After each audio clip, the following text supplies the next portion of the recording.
This week, we also saw King Bitter and the rather tired chamois leather rump doing something about the war. Once again, it's always the war, the war, the war! Hanging on desperately to the past, King Bitter uses VJ Day address to send stark message about current global conflicts. I'm sure all of his companies and his investment funds are benefiting from. Such hypocrisy. So British, darling. Perfidious Albion and all that. I think we might have another contender for Sycophant of the Weekend. And once again, my God, it's so popular this week. It's that repeat winner, Rhiannon Mills, Royal Correspondent for Sky News. Come in, Rhiannon Mills. Where would we be without your sycophantry? Much less entertained. Take a seat, Rhiannon. No peanuts either, darling. We don't want you blowing up. Rhiannon writes, the King used his VJ Day speech to send a stark message about current global conflicts.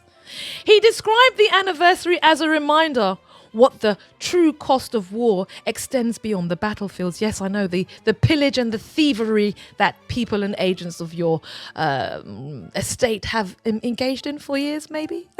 What a tragedy. In a powerful audio recording to mark 80 years since the end of the Second World War, was he not able to speak directly? No, I don't know, because I absolutely didn't watch that. He warns of the importance of never forgetting the service and the sacrifice of the wartime generation. And what sacrifice did they make to your coffers? Were you paying tax at that point? And have you subsequently since then? Probably not, darling.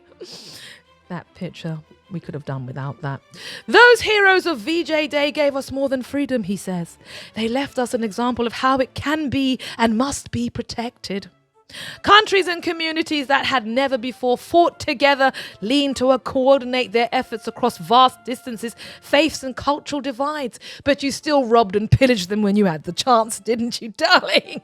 Together they proved in war times that the time of peace, the greatest weapons of all, are not arms you bear, but the arms that link you. I'm so happy to hear that. I'm so happy to hear that, King Bitter.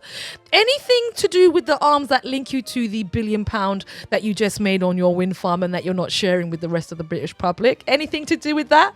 Anything to do with the fact that the king in waiting and his Doolittle wife will be moving into another house on 59 acres when we have a homelessness crisis in this country? Anything to do with the fact that you're on a yacht, or your partner's been on a yacht, which could house all of the migrants coming into the UK over the channel?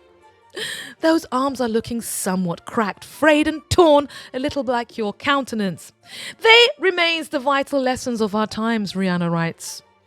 Once again, you can guarantee that any PR exercises for the royal family will be encrusted in deference, centering their needs way beyond anybody else's, and also never considering the real cost and the real individuals who are behind most of the wars that we have currently been in and continue to be in. So can you think, this is what his commentary on the world is at this moment. Yeah, this whole article is about this. This is what he says about current affairs. Their experience, this is her still writing, reminds us that the true cost of war extends beyond the battlefields, touching every aspect of life, a tragedy to all, too vividly demonstrated by conflicts around the world today. That is what his commentary is. Did he mention anything by name, say anything about anything? He just spoke in a generic umbrella type fashion, and he is supposed to be applauded that he is somehow mindful about what's going on in the world right now, just because he mentioned the word today. Rhiannon Mills. My surprise, my abject horror at reading the words that you have construed once again has led me to crown you, along with Judith Woods of The Telegraph, as Sycophant of the Week. Do take a seat. Take a bow. Please. And I know I'm going to see something by you again, but absolutely no gratitude coming in your direction. Thank you and good night.